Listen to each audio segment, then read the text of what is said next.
आज हम ध्यान विषय पे बात कर रहे हैं। और ध्यान सबसे महत्वपूर्ण और सबसे उपयोगी इसलिए है क्योंकि सबसे ज़्यादा चर्चा की जाती है योग में, तो ध्यान की ही की जाती है। और ये ध्यान है क्या, इसकी सामान्य परिभाषा जो है वो है कि सावधानी के साथ जो काम किया जाए वो ध्यान है। से प्लस अवधान, से माने सहित, अवधान माने ध्यान।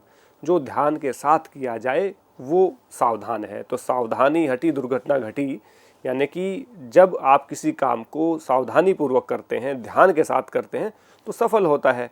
ध्यान नहीं होता या सावधानी नहीं होती तो आपका जो काम है वो खराब हो जाता है, दुर्घटना उसमें घटती है, गलत हो जाता है काम, या असफलता आपको उसमें प्राप्त होती है। तो ध्यान मतलब सावधानी और असावधानी मतलब आपका ध्यान का न होना, आप मान सकते हैं। अब हम इसमें जानने का प्रयास करेंगे कि ध्यान में चित्त और मन की भूमिका क्या है। कि क्या चित्त और मन अलग अलग हैं, और अलग अलग हैं तो किस प्रकार हैं, और एक हैं तो क्या है। चित्त और मन हमारे अंतःकरण चतुष्टय के अंग हैं। चित्त का काम विचारों को संग्रहित रखना और उनका संचालन करना होता है। मन को अध्यात्मक इंद्रिय माना गया है जो संकल्प और विकल्प का काम करती है। दो बातें हैं यहाँ पे। एक तो अंतःकरण चतुष्टय की बात हमने की। अंतःकरण जो आंतरिक रूप से विद्यमान है, जो सामान्य रूप से बाहरी रूप से नहीं दिखाई दे रहे, उनको हम अंतःकरण कहते हैं।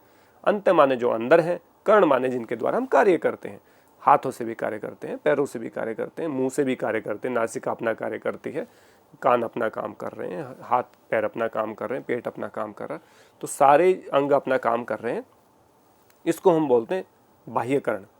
अंतःकरण क्या है, जो अंदर चीज़ें हैं, आंतरिक हैं, जैसे आपकी लीवर है, इंटेस्टाइन्स है, आपका हार्ट है, आपका रेस्पिरेशन है, सर्कुलेशन है, ये अंतःकरण है, अंदर है, दिखाई नहीं दे रहे सामान्य रूप से। लेकिन यहाँ जो अंतःकरण की बात है वो और भी सूक्ष्म है, मतलब दिखाई ही नहीं देते। मतलब हार्ट का हमें पता चलता है कि हार्ट कहाँ है, लीवर कहाँ है, किडनी कहाँ है, आपकी इंटेस्टाइन्स कहाँ है, आपकी पैनक्रियाज कहाँ है, ये तो सब हमें पता है। लेकिन वो चीज़ें जो आपके शरीर को यदि चीर कर देखा जाए तब भी दिखाई ना दे, उसको हम अंतःकरण चतुष्टय योग की परिभाषा में कहते हैं। और चतुष्टय माने चारों का चार। तो चार कौन से हैं, मन, बुद्धि, चित्त और अहंकार, ये चारों से मिलकर के अंतःकरण चतुष्टय बनता है। इसमें दो मुख्य रूप से बात है, चित्त और मन। बहुत सारे व्यक्ति कहते हैं कि चित्त और मन एक ही है, जबकि अलग अलग हैं ये दोनों, क्योंकि दोनों की भूमिकाएं अलग अलग हैं। हाँ, लेकिन दोनों पड़ोसी हैं, दोनों ऐसे लगता सगे भाई हैं, एक ही शक्ल सूरत के हैं, एक ही तरह के काम हो रहे हैं। एक में डिस्टर्बेंस है तो दूसरे में भी डिस्टर्बेंस है, एक खुश है तो दूसरा भी खुश है, क्योंकि इनका एक दूसरे के ऊपर प्रभाव पड़ता है बहुत ज़्यादा। जैसे सिक्का होता है, सिक्के के दो पहलू होते हैं, एक हेड होता है, एक टेल होता है। तो यदि सिक्का हेड है, टेल ना हो, और टेल हो और हेड ना हो तो चलेगा ही नहीं। माने आप नोट को देखें कि एक तरफ से नोट प्रिंट है और एक तरफ से प्रिंट नहीं है, तो नहीं चलेगा वो नोट, वो उसको कहेंगे कि तो नोट है ही नहीं, नकली नोट है। तो जब हम देखते हैं कि एक नोट दोनों तरफ से छपा हुआ है, हेड और टेल जिस सिक्के में होता है, उसी को हम मुद्रा मानते हैं, उसी को कोई व्यक्ति लेगा। तो जब हमने कहा कि चित्त और मन की का एक दूसरे पे प्रभाव पड़ता है, तो क्योंकि एक सिक्के के दो पहलू हैं, यदि आप तवे को गर्म करेंगे तो तवा नीचे से गर्म होगा तो निश्चित रूप से तवा ऊपर से भी गर्म ही है, ठीक है। उसमें भेद क्या होगा, तवे के ऊपर कालिश नहीं होती, कालापन जो होता है, लेकिन तवे के नीचे कालिश होती है, क्योंकि डायरेक्ट अग्नि वहाँ पे लगती है। तो उनके स्वरूप में थोड़ा थोड़ा फर्क हो सकता है, लेकिन स्वभाव एक जैसा रहेगा। यदि मन आपका दुखी है तो चित्त में भी डिस्टर्बेंस है, चित्त यदि डिस्टर्ब है तो मन भी आपका डिस्टर्ब होगा, और चित्त प्रसन्न है तो मन भी प्रसन्न रहेगा, मन प्रसन्न है तो चित्त भी प्रसन्न रहेगा। इसलिए ये समझना जरूरी है। तो दो चीजें हैं यहाँ पे, चित्त और मन। मन उभयात्मक इंद्रिय है, मैंने कहा, जो डबल रोल का काम करती है, संकल्प भी करती है, विकल्प भी करती है। मैं लेक्चर देने जाऊं ये संकल्प है, कि ना जाऊं ये विकल्प है। तो संकल्प विकल्प करता है कि मैं ये काम करूं कि मैं काम ना करूं। तो संकल्प विकल्प का जो काम करता है वो मन करता है मुख्य रूप से। और जो विचार होते हैं, जन्मों जन्मांतर के जो विचार होते हैं, अच्छे बुरे जितने भी होते हैं, तो वो चित्त में चलते रहते हैं। उनका जो संग्रह है वो चित्त है हमारा। अब वर्तमान में ध्यान विधियों में प्रचलित भ्रांतियां जानेंगे। पहले ध्यान विधियों से पहले उसकी भ्रांतियां जान लेते हैं कि क्या भ्रांतियां हैं, क्या किस प्रकार के मिसकंसेप्शन हैं। अब हमें इस बात का निर्णय करना पड़ेगा कि वर्तमान समय में जितनी भी प्रचलित ध्यान विधियां हैं, क्या वह मन को विषयों से रहित और चित्त को भाव से रहित करने में सक्षम है। यदि वह ऐसा करने में सक्षम नहीं है तो हमें पुनर्विचार करने की आवश्यकता है। जितनी भी प्रचलित विधियां हैं, क्या उसमें मन विषयों से रहित हुआ, क्या आपका चित्त भाव से रहित हुआ, ये निर्णय करना पड़ेगा, ये जांचना पड़ेगा आपको। आज हमें ध्यान के नाम पर जो रस पिलाया जा रहा है, यहाँ रस गन्ने का रस नहीं है, यहाँ रस का मतलब है जो ध्यान के नाम पे हमें परोसा जा रहा है, उसको हम यहाँ रस कह रहे हैं। वह ठीक वैसा ही है जैसे डब्बे में बंद फ्लेवर और चीनी घुला हुआ जूस आप पीते हैं, इसको फ्लेवर्ड जूस कहते हैं ना। एक जूस होता है कि आप किसी भी दुकान पे जाते हैं और आप अपने सामने मौसमी है, अनार है, जो भी है, उसका रस आप निकलवाते हैं और पीते हैं, गन्ने का रस निकलवाते पीते हैं। एक डब्बे में बंद आता है, उसमें प्रिजर्वेटिव होता है, उसमें चीनी होती है, उसमें सॉल्ट होता है, उसमें बहुत सारी चीज़ें मिली होती हैं, फ्लेवर होता है मुख्य रूप से, तो उसको कहते हैं फ्लेवर्ड। तो अलग अलग फ्लेवर का आपको जूस मिलेगा, एक ही जगह पे सारे तरह के मिल जाएंगे, तो उसको कहते हैं मिलावटी। उसमें जूस में चीनी होती है, फ्लेवर होता है, बहुत सारी चीज़ें होती हैं, जो मेन चीज़ होनी चाहिए वो सबसे कम होती है। तो डब्बे में बंद फ्लेवर और चीनी घुला हुआ जो जूस है, जो पीने में लगता तो असली जूस के जैसा ही है, लेकिन उसमें असली वाली बात नहीं होती है। इसलिए हमें तय करना होगा कि हम जिस रस का पान कर रहे हैं उसमें किसी प्रकार की मिलावट न हो, वह पूरी तरह से शुद्ध होना चाहिए। अब वो कैसे जांचेंगे? यदि डब्बा बंद कोई जूस पिलाया जाए किसी को और कहा जाए कि ये चीनी, ये लीची का जूस है, ये गुआवा का जूस है, ये आपका गन्ने का जूस है, तो हमें लगेगा कि हाँ ऐसा ही है, क्योंकि टेस्ट भी वैसा ही आएगा हमें। तो जब टेस्ट वैसा आ रहा है और वो पीने में अच्छा भी लग रहा है तो हम यही समझेंगे कि असली है। लेकिन जब आप असली जूस पीते हैं तो उसमें थोड़ा सा डिफरेंस आपको दिखेगा, उसमें वो एक अलग तरह की एनर्जी आपको लगेगी, वो इतना मीठा नहीं होगा, वो इतना मतलब हल्का नहीं होगा, वो उसकी जो फ्रेगनेंस है वो थोड़ी अलग होगी।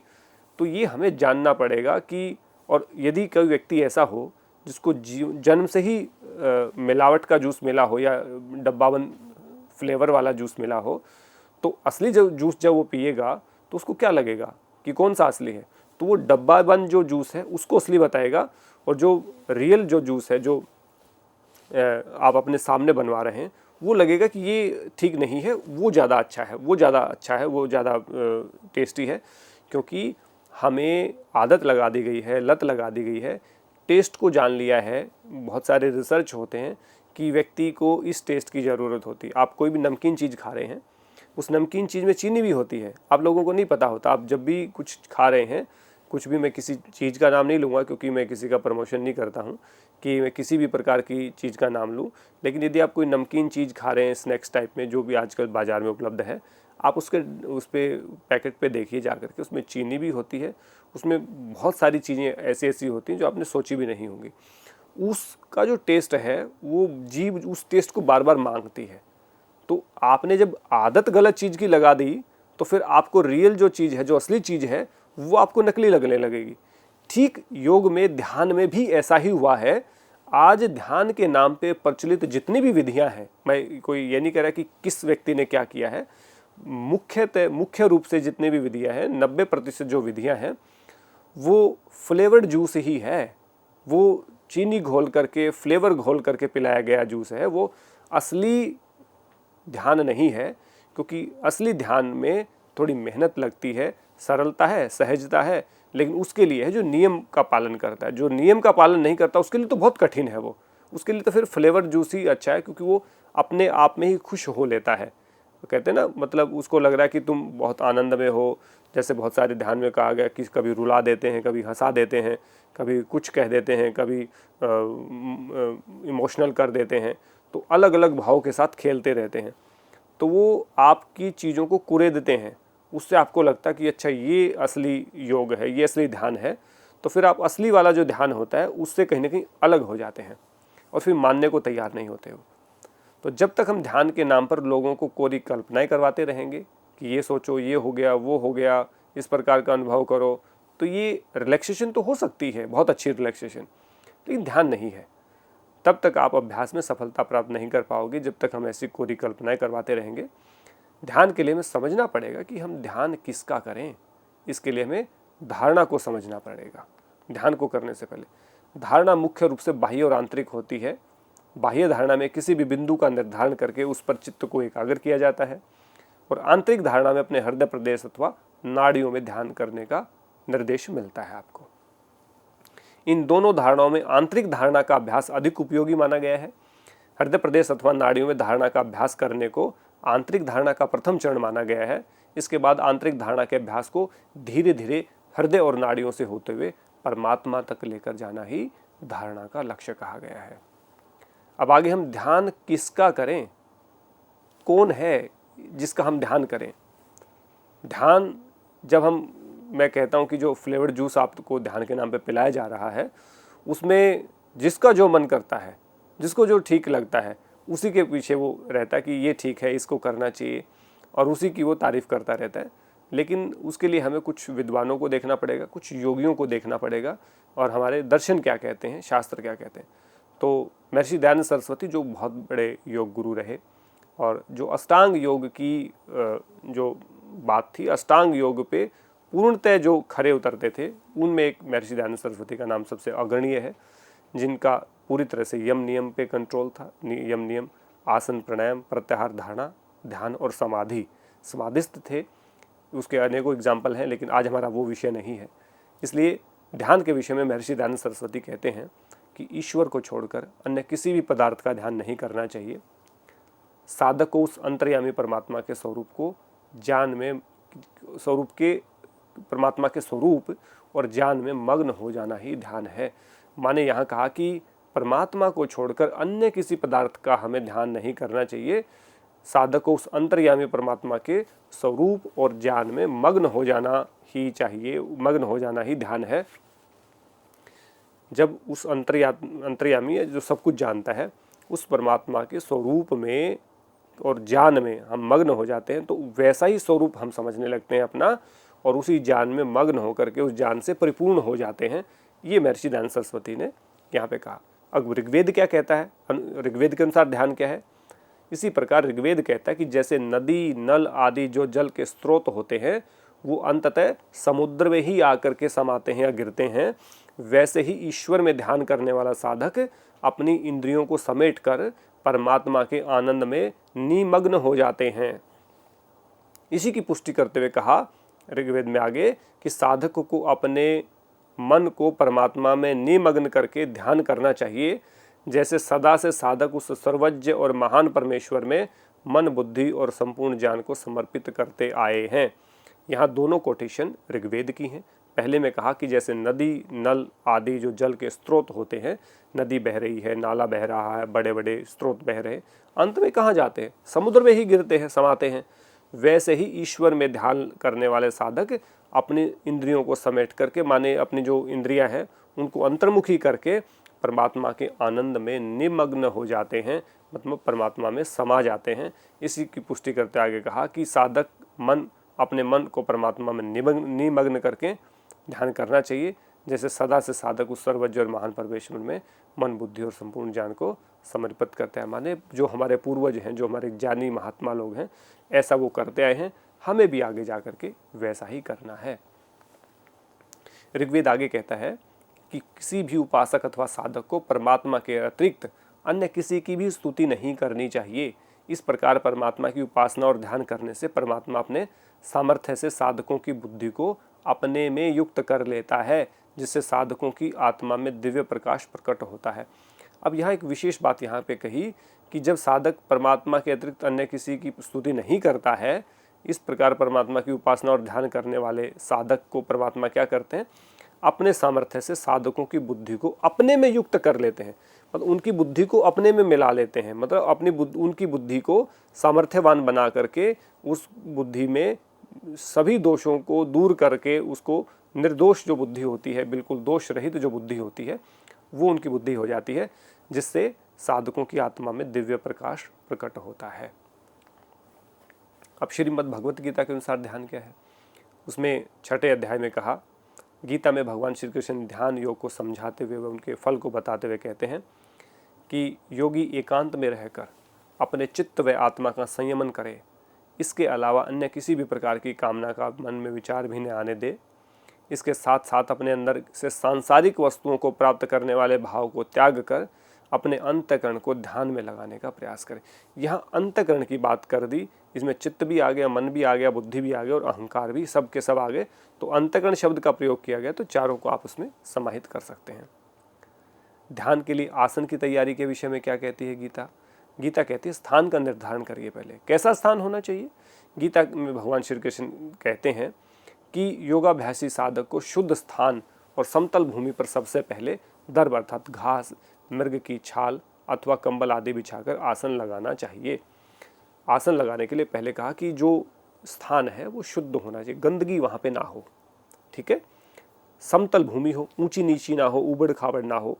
और पहले दर्भ, यानी कि दर्भ का मतलब विशेष प्रकार की घास होती है जो बहुत कुशन बहुत होता है, गद्दा बहुत होता है उसमें, या मृग की छाल या फिर कंबल आदि बिछाकर का आसन लगाना चाहिए।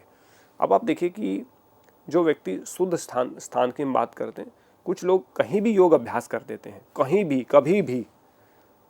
वो रील बना रहे हैं, वीडियो खिंचवा रहे हैं, बनवा रहे हैं, फोटो खिंचवा रहे हैं और उनको लगता है कि कहीं भी तुम आसन कर दो, ध्यान कर दो।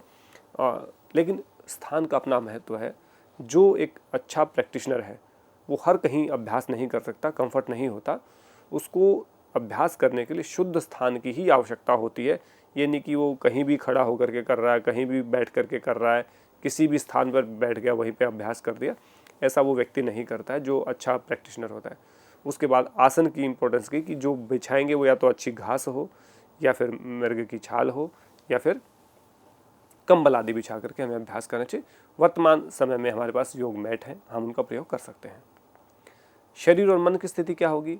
इस प्रकार आसन के स्थान व आवश्यक वस्तुओं की व्यवस्था करने के बाद योगाभ्यासी साधक को अपने चित्त और इंद्रियों को नियंत्रित करते हुए मन को एकाग्र करके स्थिर होकर पीठ, गर्दन व मस्तक को एक सीध में रखते हुए दृष्टि को नासिका के अग्र भाग पर टिकाकर अंतःकरण को शांत करके भय रहित होकर ब्रह्मचर्य व्रत का पालन करते हुए मन को संयमित करके मुझ में अपना चित्त लगाकर मेरा ध्यान करते हुए मुझ में ही योग युक्त हो जाएं। ये भगवान श्री कृष्ण कह रहे हैं अर्जुन को कि गर्दन व मस्तक को एक सीध में, जैसे मैंने अपनी गर्दन को एक सीध में रखा, गर्दन और मस्तक, और दृष्टि को नासिका के अग्र भाग पे, नासिका का अग्र भाग ये है, यहाँ पे दृष्टि को टिका करके हम रखें। और टिका करके क्या करना है? अंतःकरण को शांत कर देना है। मन भी शांत है, चित्त भी शांत है, बुद्धि भी नहीं दौड़ रही, अहंकार भी नहीं है, और ब्रह्मचर्य व्रत का पालन समय पे करें। मन को संयमित करके मुझ में अपना चित्त लगाकर, यानी भगवान कह रहे हैं कि अपना चित्त मुझ में लगा दो और मेरा ध्यान करते हुए मुझ में ही योग युक्त हो जाएं, मुझ में ही समा जाएं। ध्यान की सफलता के लिए श्री कृष्ण का सुझाव क्या है? यदि ध्यान हमें करना है तो भगवान श्री कृष्ण का सुझाव क्या है अर्जुन को, वो पढ़ लेते हैं। गीता में ध्यान के लिए अभ्यास एवं वैराग्य की बात कही गई है। योगी श्री कृष्ण ध्यान से पूर्व चंचल मन को नियंत्रित करने की बात करते हुए कहते हैं कि संकल्प करके अपनी सभी कामनाओं व वासनाओं को बिल्कुल त्याग कर, मन से सभी इंद्रियों को वश में कर, धैर्य युक्त बुद्धि से धीरे धीरे शांत होता जाना और मन को आत्मा में स्थिर करके कुछ भी चिंतन न करना। उपयुक्त विधि का पालन करते हुए मन जब भी कभी बाहर जाए तो उसे वहाँ से रोक कर आत्मा के ऊपर लगाएं, अर्थात आत्मा के अधीन करने का प्रयास करते रहें।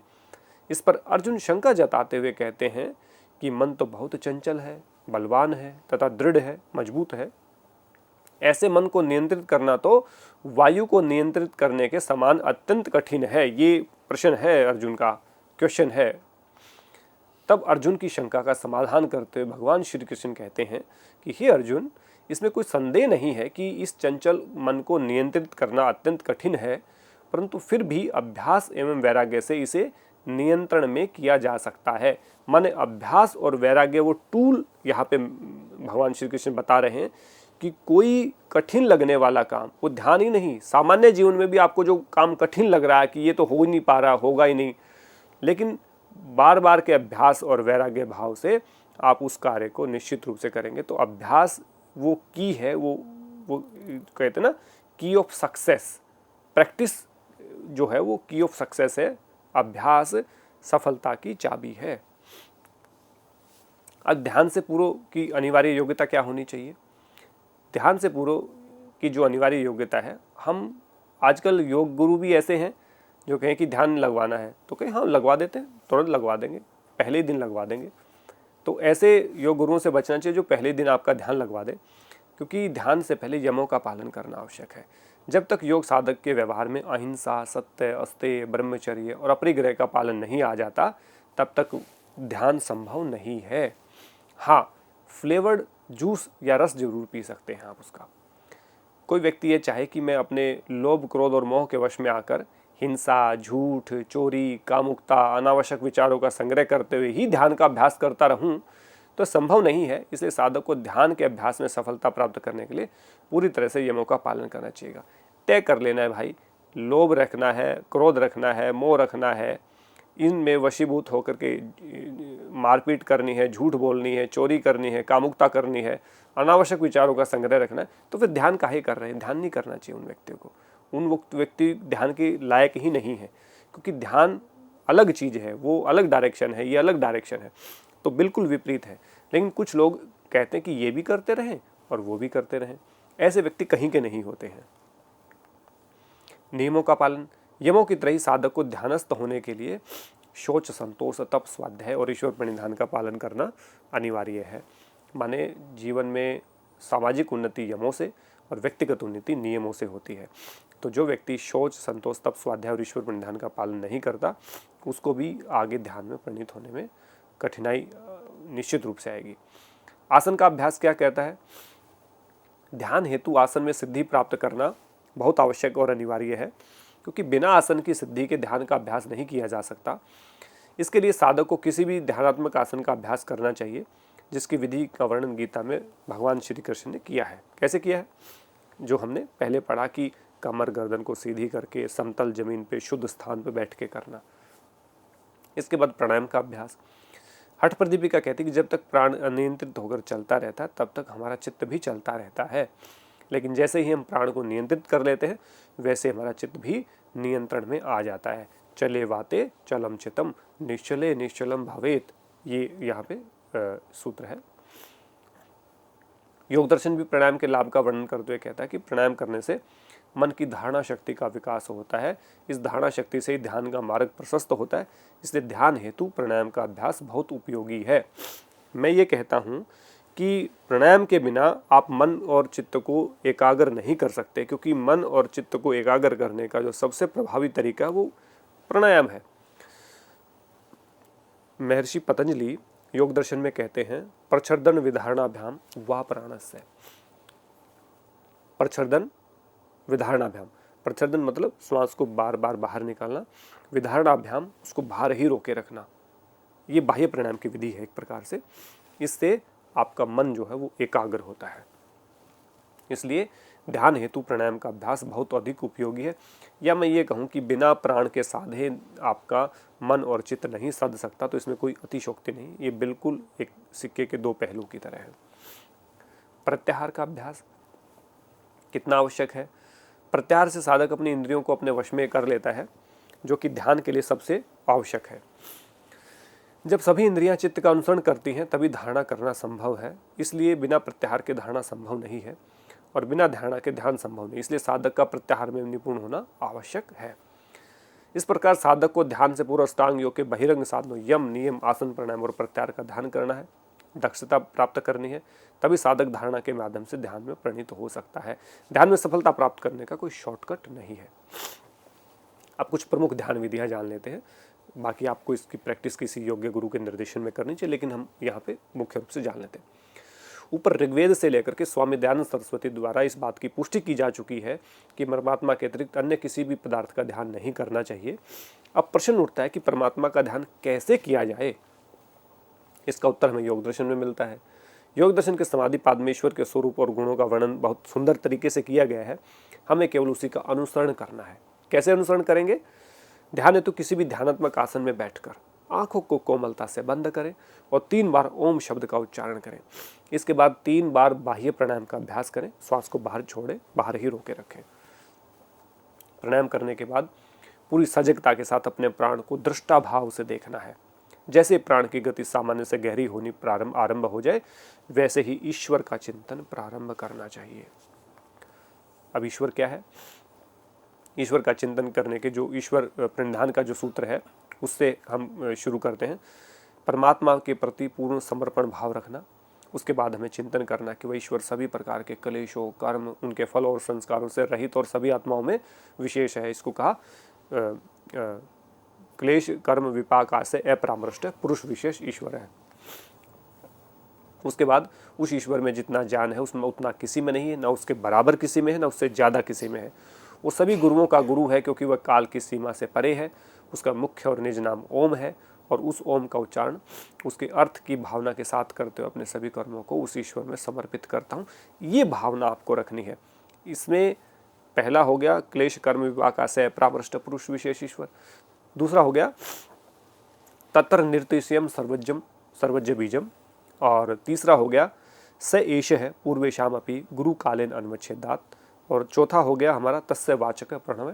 और उसके बाद हो गया तज्जप तदर्थ भावनम। ये सारे जो सूत्र हैं इनको आपने याद करना है। इसी के अनुसार आप ईश्वर का चिंतन करते रहें। इसके बाद साधक को ओम शब्द का उच्चारण अथवा स्मरण उसके अर्थ की भावना के साथ करना ही चाहिए। और इससे क्या प्राप्त होगा? ईश्वर और जीवात्मा का साक्षात्कार होता है और सभी विघ्नों का नाश होता है। ईश्वर और जीवात्मा का साक्षात्कार समाधि में ही संभव है, उससे पहले संभव नहीं है। तो ध्यान से आपकी समाधि यहाँ पे लगेगी। यजुर्वेद के अनुसार क्या है ध्यान? इस विषय में यजुर्वेद भी कहता है कि हे कर्म करने वाले प्राणी, ओम नाम का स्मरण अर्थात जप कर। आगे उपनिषद के अनुसार भी कहा मुंडक उपनिषद में कि प्रणव अर्थात ओम शब्द धनुष है, आत्मा बाण है और ईश्वर आत्मा का लक्ष्य है। इसलिए परमार्थ को त्याग कर लक्ष्य का भेदन करो। जिस प्रकार तीर अपने लक्ष्य में प्रवेश करता है, ठीक उसी प्रकार आत्मा भी उस ब्रह्म अथवा ईश्वर में प्रवेश करेगी। ऋग्वेद आदि भाष्य भूमिका में भी इसी प्रकार की बात कही गई है। गीता के अनुसार भी ध्यान यही कहा गया कि मोक्ष प्राप्ति का उपाय बताते हैं कि अपनी सभी इंद्रियों को, सभी द्वारों को संयमित करके, मन का हृदय प्रदेश में निरोध करके, अपने प्राण और मस्तिष्क को स्थिर करके योग और को धारण करते हुए योग साधना का आश्रय लेकर एक अक्षर यानी ये ओम रूपी ब्रह्म का व्यवहारिक रूप से स्मरण करते हुए अपने शरीर को छोड़ता है, वो अपनी देह का त्याग करके परम गति अर्थात मोक्ष को ही प्राप्त होता है। ध्यान हेतु कुछ सुझाव हैं। चित्त प्रसादन के उपाय उसमें एक है बाह्य प्राणायाम का अभ्यास, वीतराग योगियों का अनुसरण, सात्विक आहार, उचित निंद्रा, सोशल मीडिया से दूरी बहुत इंपॉर्टेंट है। ये आप कर सकते हैं।